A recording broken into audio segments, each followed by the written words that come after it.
Welcome back to another episode of Meet Cute, where we explore the stories of extraordinary people with radical meat-based beliefs. I'm your host, Alex Rhodes.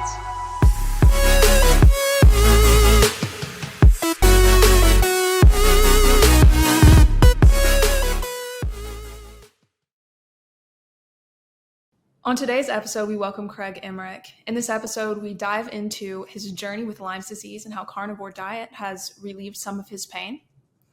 We also dove into how diet and lifestyle are affecting our children and how we might take steps to fix it.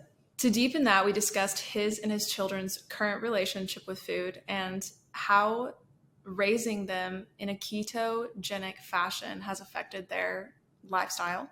In addition, we covered his thoughts on alcohol and weight loss. So stay tuned. Welcome, Craig Emmerich. Am I saying that right? Emmerich?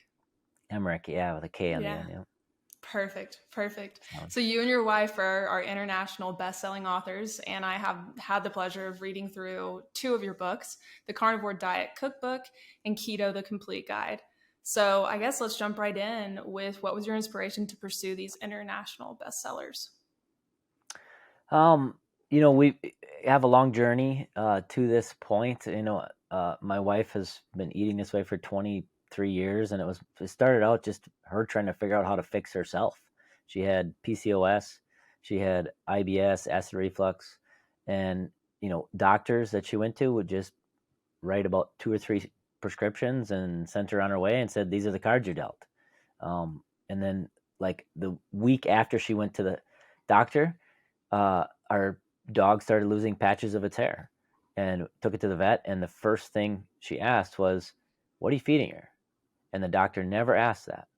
And that was like a light bulb moment for her, and this is, when she was just starting college and stuff. She went to college for nutrition because she was trying to find the answers, and she had a passion for it. And they taught a lot of the same stuff she was already doing, healthy whole grains and kind of food pyramid, basically. And so she knew that wasn't working for her, and she just knew there had to be an answer, and she started researching and finding her own way. And it worked. Things she was implementing, she was healing, she was doing better. She started losing weight, even though she stopped like running marathons and stuff because it was hard on her joints. And everybody wanted to know what she was doing, to feel so great and look better. And she started helping people and telling them. And really, one of the key points was in the big downturn in 2007, I lost my job, and we were in the middle of trying to adopt at that time, and that put our adoption on hold, and it was really hard for us. And some of our friends said, "Why don't you've been helping all these people, you've got these amazing recipes, why don't you put them together in a book to raise money for the adoption?" And she did that, and that was our first book.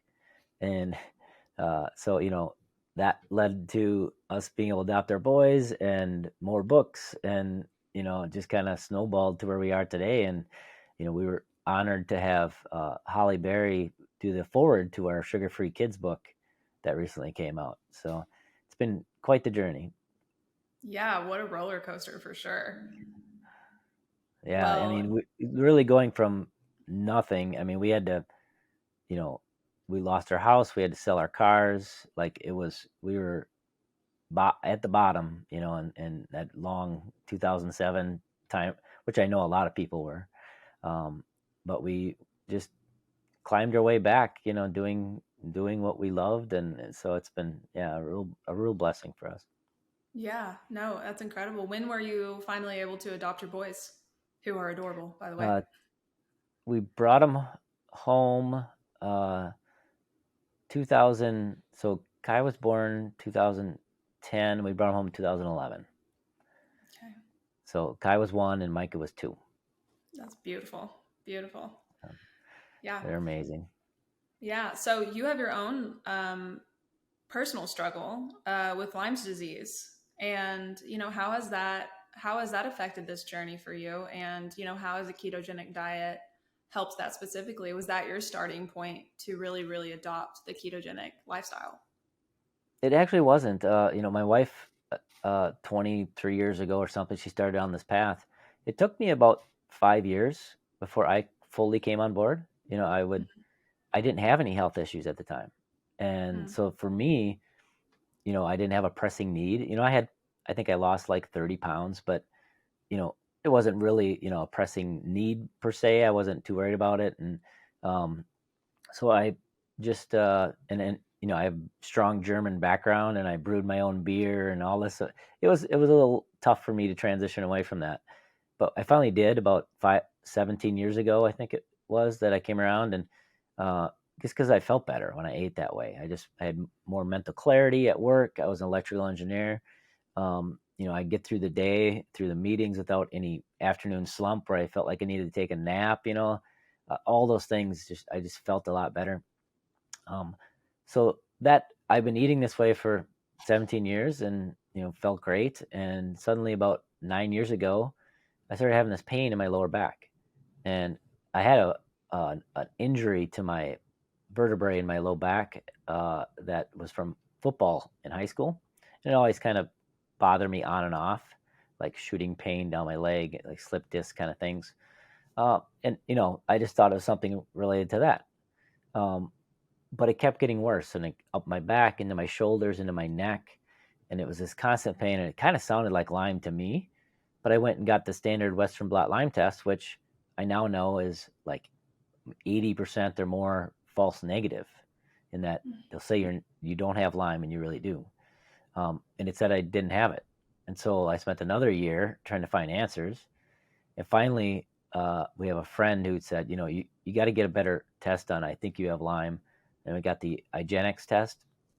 Um, and Galaxy is another good one that you can do now. And that said I had Lyme. And so now it was about 5 years ago, I would say, that we figured out what the problem was. Um, but the thing is, because I was keto, I think it was a blessing and a curse, because we help a lot of clients with Lyme now that when they go keto from standard American diet, say, they see huge improvements. Well, I was Mm-hmm. keto the whole time. And so I think what it did is it allowed me to go 3, 4, 5 years of this pain, managing it and Mm-hmm. not addressing it when I should have addressed it earlier. So that's kind of my journey. And what happened was, about 5 years ago, I decided to go straight to more strict carnivore to see if that would help, and it did help my pain.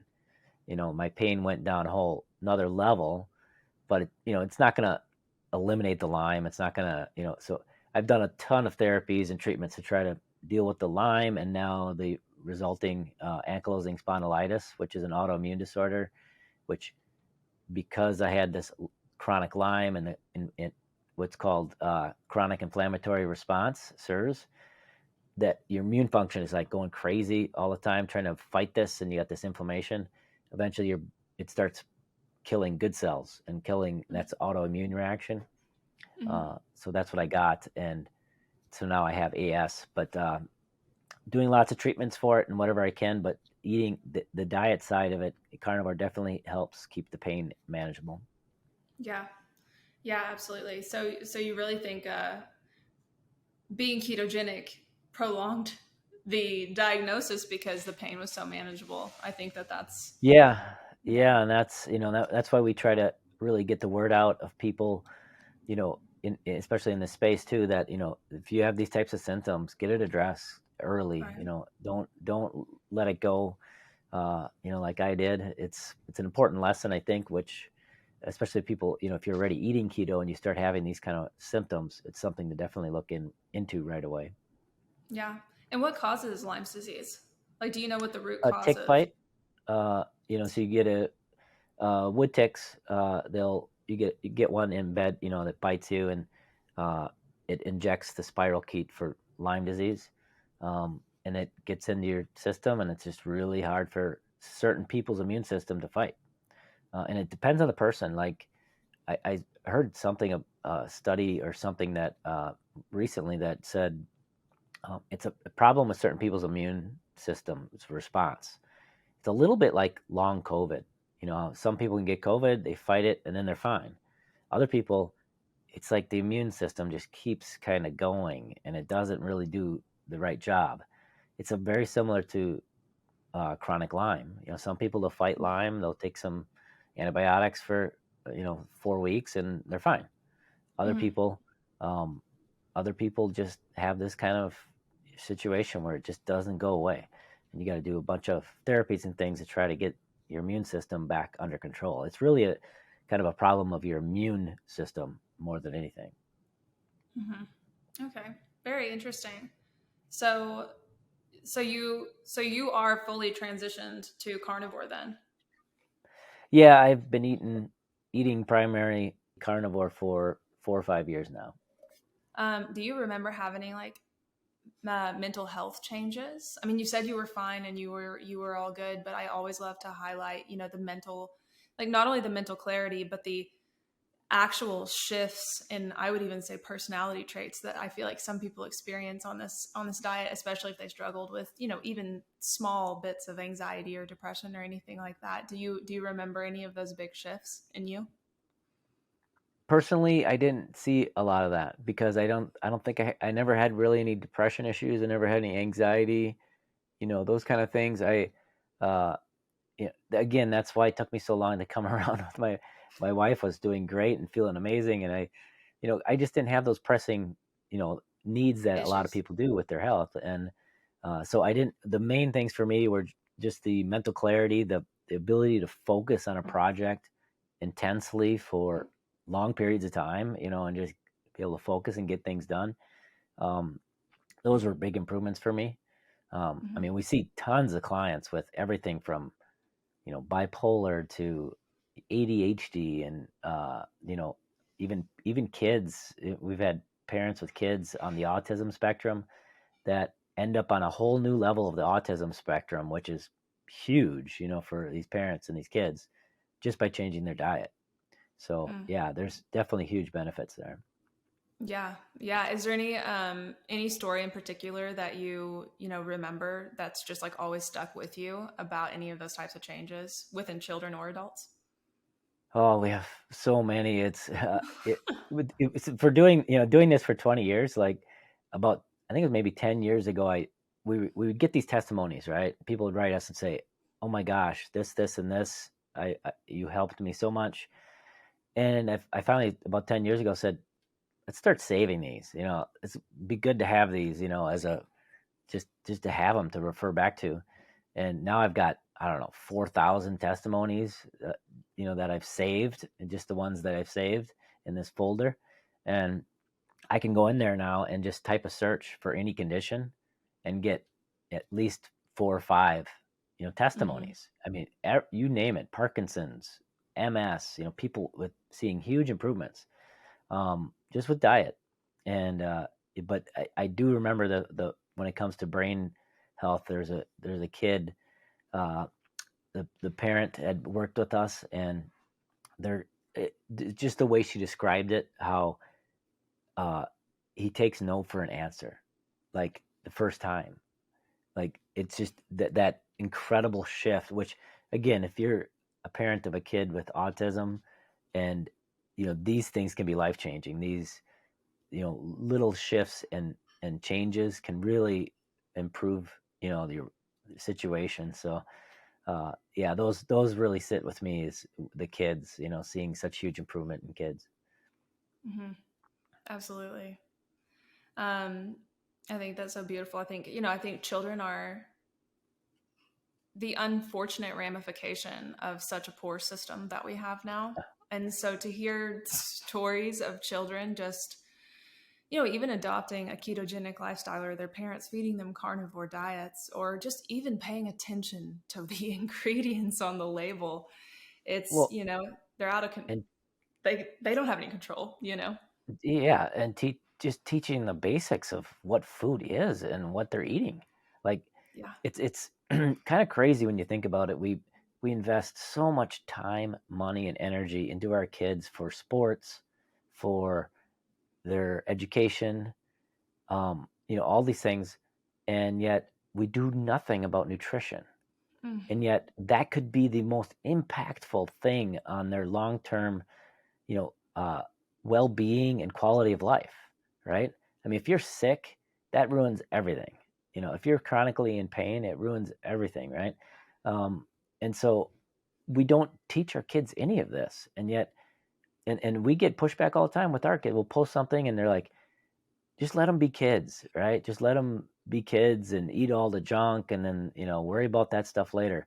Well, number one, if they're your biological kids, the diseases and dysfunction you got from eating that way, they're just as likely to get the same diseases and dysfunction if they ate the way you did, when you were young.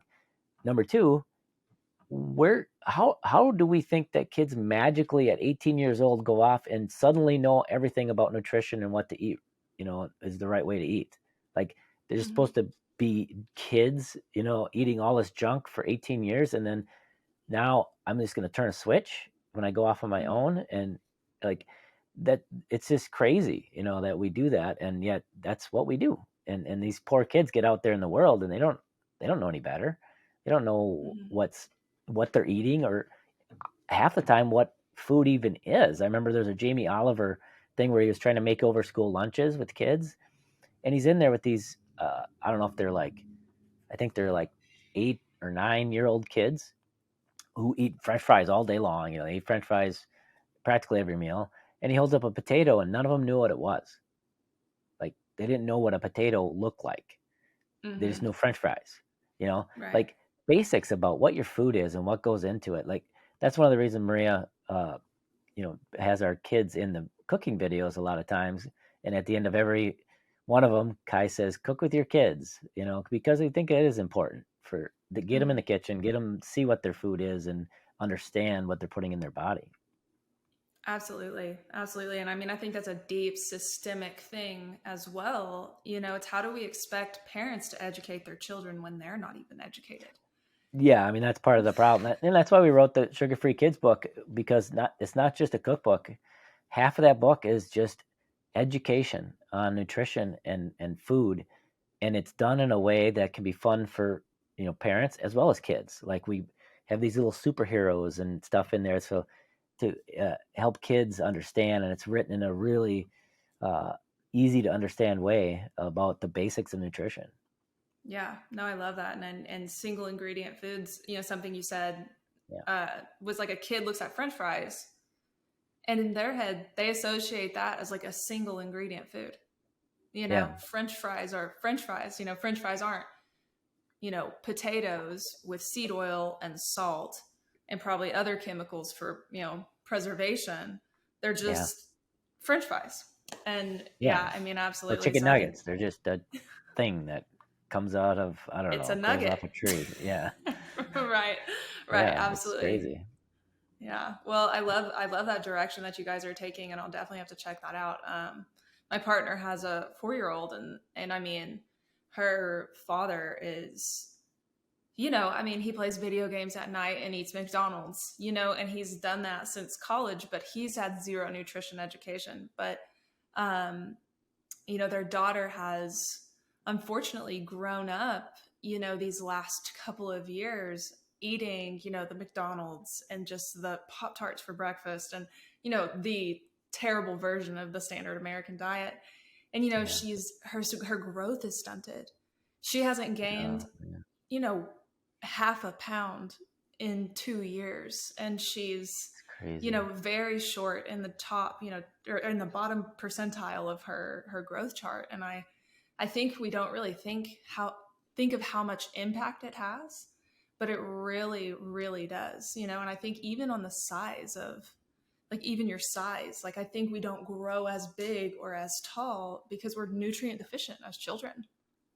Uh, Completely. And our son Micah grew, I think, 6 inches this past year as a 13-year-old. He's tallest one in the family now already. But they came to us from the orphanage like 2% on the height and weight charts because they didn't have good nutrition there. We just started feeding them what we ate.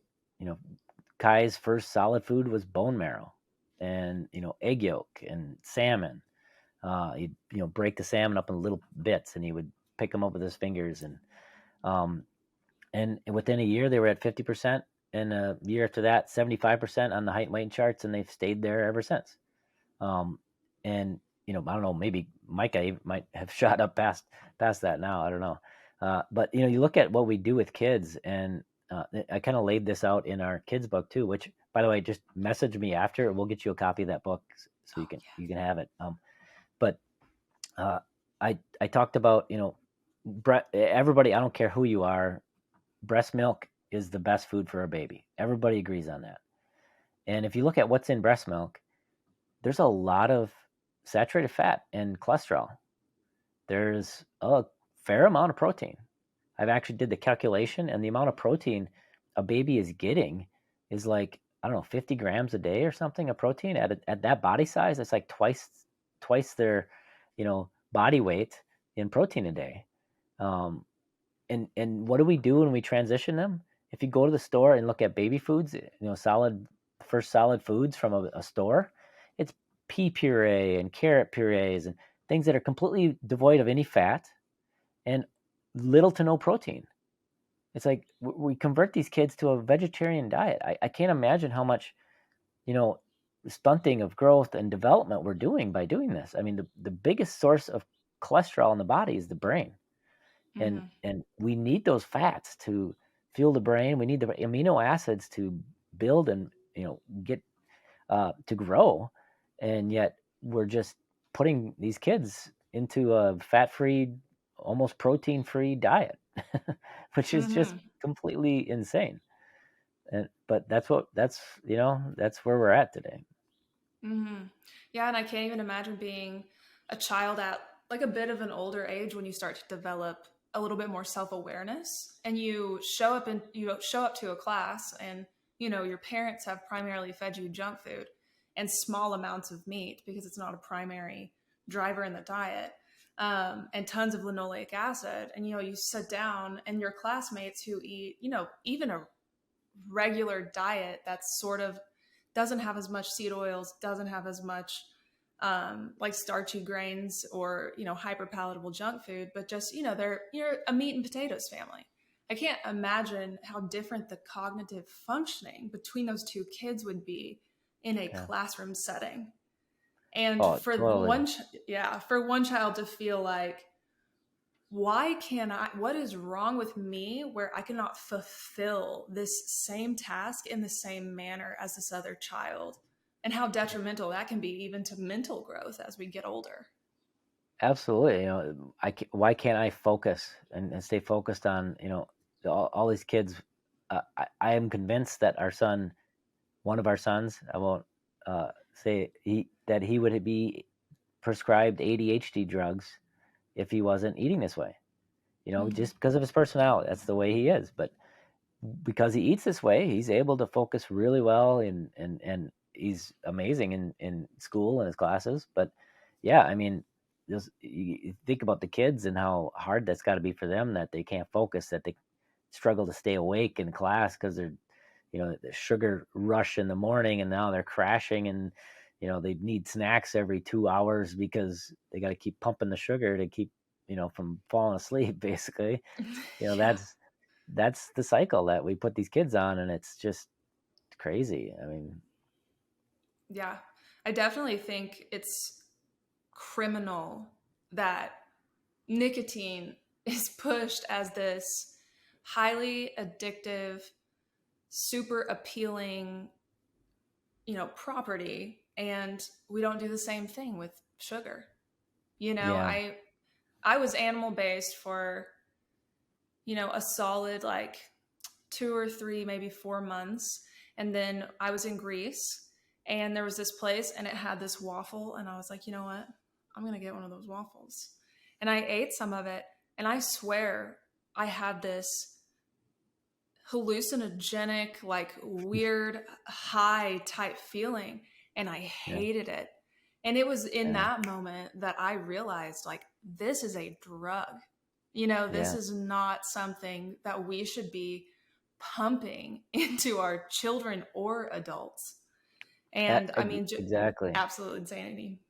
It is. It's our book Keto, in the beginning, I tried to lay out a little bit of the case for how this happened, right? And there's more evidence since we wrote that book of how the sugar industry funded all these studies with the intent of, okay, basically it's on par with the nicotine, what the cigarette companies did. They knew it was a problem, but they wanted to, point the blame somewhere else or take the focus off. They knew sugar was the cause of heart disease and was one of the big problems with health. So they funded these studies to try to point the finger at saturated fat instead. So let's say saturated fat. Let's look at this, specifically funding in these studies to find a link between saturated fat and heart disease. And Mm-hmm. that put us on in some areas, they're still talking about that. So that's, 50 years now that they've derailed the discussion to something that is not the problem, right? And yet Mm-hmm. trying to take the focus off themselves.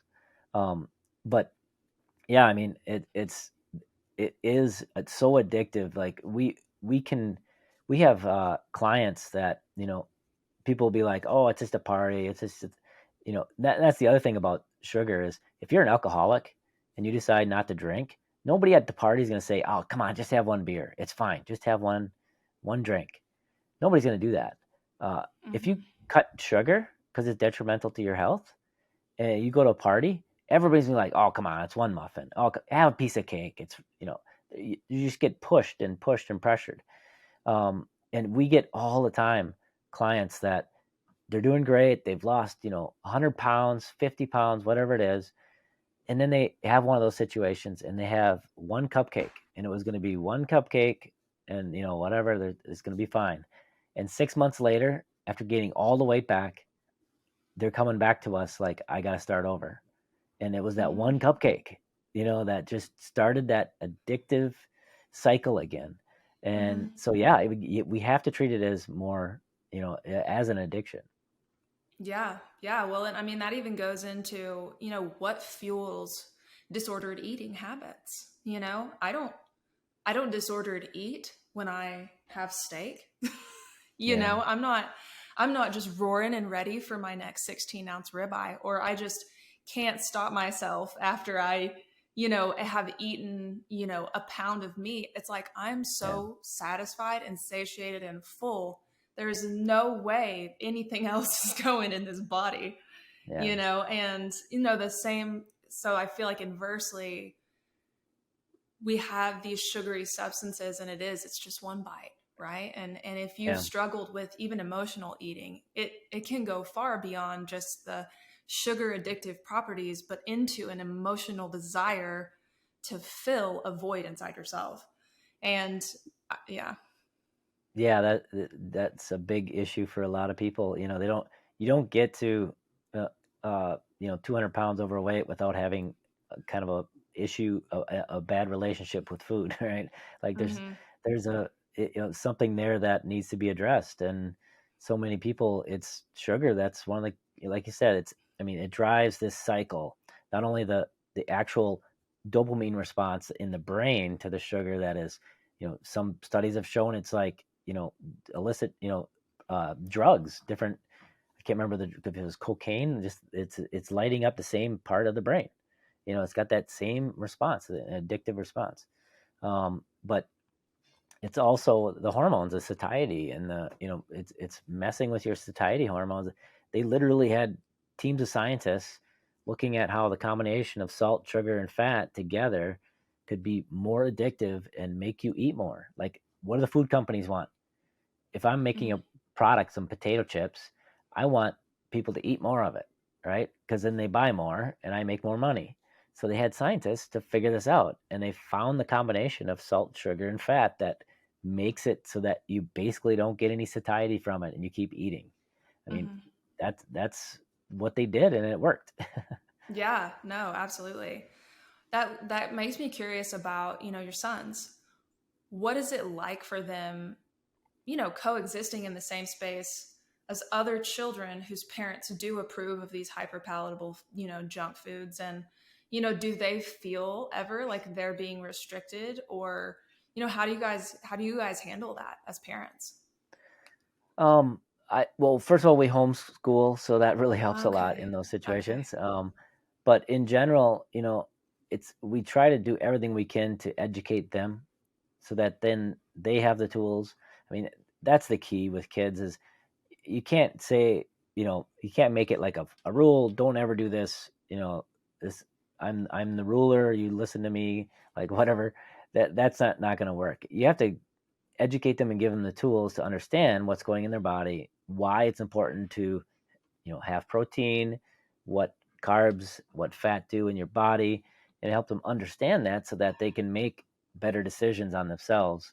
And when they do have a situation where they get something that's got some sugar in it or whatever, like for example, our son Kai, he was on an airplane and got up to go to the bathroom, and came back, and how they pour a drink into a cup. He thought he was getting a diet soda, and it was a regular soda, and he drank it down, and he ended up throwing up because he wasn't used to that rush of sugar into his body. Um, Mm-hmm. and so we talked to him about that. Like, here's what's happening, and here's why you felt that way, and here's why you threw up. Because this is why we avoid those things, because it's not good for your body. And give them the tools to make the better choices. I think that's it. That's the biggest key, I think, for kids. And then we do everything, and that's what was great about Maria, is that we can remake anything in a keto way, right? I mean, you can Mm-hmm. have cakes, you can have cupcakes, you can have all these things just with a few different ingredients. And so we have parties, and we have big cakes for them, and anything they want, we will make. We'll just make it a little bit different. Mm-hmm. And even their friends can't really notice the difference when we make it. So Yeah. yeah, I think that's the key. Yeah. And yeah, how is their like relationship with food? I mean, obviously, like, with all this education that you're giving them, it must be, taking right inside of them. Yeah. They're like, "Oh, yeah, I see that." Do you see a lot of fruits from your labor as far as like their relationship with food? Yeah, and what something that's kind of interesting too is they 12 and 13 years old. Uh, we let them kind of go by their bodies too, as far as eating, right? So we don't force them to eat first thing in the morning, and then snacks and lunch and snacks and dinner, and traditional what a kid gets these days, right? um, for example, a couple days ago, there's some friends of our sons that come here every year, and so when they're here for a couple weeks, they go out and play with them all day, and they're on the beach all day playing with their friends. Well, our son Kai didn't eat breakfast, and they saw their friends, and he ran out there, and they played and ran around on the beach and swam and did all this stuff, and comes back in at like 4:30, uh, and we said, "You probably want to eat something, right?" And but because he's keto, because he's burning fat as his primary fuel, he was able to run and do all that stuff without any issues with energy, and not eat until he was basically fasted the whole time. Yeah. And we try to make sure they get enough protein every day for sure. But as far as when they eat, uh, we just let them, when you're hungry, eat. And so I think that's a healthier relationship with food too. Oh. I was brought up in a typical environment, but also where you ate 3 meals a day and snacks. But also, um, I was in a Catholic middle school or elementary school, and so I still remember this day. At lunchtime, the nuns would make sure that you finished your plate. And so the food that they gave you, and you couldn't pick. It was, whatever they made, they put it on your plate, and you finished it. If you didn't finish it all, they make you sit down until you finished it. And I remember the trick was you take your chocolate milk carton, and you'd stuff some food in there to hide it if you didn't want to finish it. And so you throw it out, right? But how unhealthy of a relationship with food is that? Like, and to this day, I still have uh, uh, pieces of that in my psyche that I got to finish my plate. Like it's just kind of I'm in the clean plate club, and Mm-hmm. that's something that was just driven into me for 6 years in elementary school. So I think it's much healthier relationship with food to just listen to your body, and when you're hungry, eat. Mm-hmm. Yeah. No, I even remember as a child, my parents would make me finish my food as well. And, I think that's part of the, like, not only does that lead you to just finishing the plate, but it's like, oh, make food in excess. I'm from the South. We don't make anything in Yeah, small quantities. yeah, But, so we make this huge meal. And if you put it on your plate, you have to eat it. So, yeah, not only are you're forcing yourself to eat this meal, but it's also, you're forcing yourself to fill the plate because that's what your parents forced you to do. And so it's like you not only have this mentality, I have to finish it, but you also have a big plate of food because you always create an excess because that's what was modeled to you as a child. So I think, yeah, exactly. Like, if I took this and at the end I've got a pile of food that I'm throwing out, my mom's would be like, "Oh, you didn't like it? Like, is it a psychological piece of I made this, but you don't like it, so it's almost like a pressure to eat it. So you don't. Your mom doesn't think that you didn't like it. I mean, it's not a great relationship with food when you do that. yeah, yeah, absolutely. How would you say that your relationship with food has evolved over time? You told me that you had the beer and you would brew your own and everything in the beginning, and it took you a while to make that shift. But so tell me a little bit about that. Yeah, so uh, that actually took a little bit longer than the diet. I would um, once I fully came around and was eating keto all the time, um, or just eating what Maria made for our house, I would still have my beer on the weekends, and still brew it. Uh, but I think one of the things about certain foods that can be causing sort of an inflammatory response or an issue in your body, like gluten, is that once you cut it out for a while, you can see the reaction. You can see what your body thinks of that food much more. Like it's amplified. The body isn't constantly inflamed and fighting it. So it's just normal. Once you get rid of that and now you reintroduce it, then suddenly you see this change, right? And so we see that a lot with people with gluten, but also with even dairy and some other things that people might be sensitive to. Um, but what would happen is we'd go and normally I didn't drink a lot of beer, but when I'd go up to her parents' cabin in the summer, I would have beer up there. And at first I was like, is there something in the water here?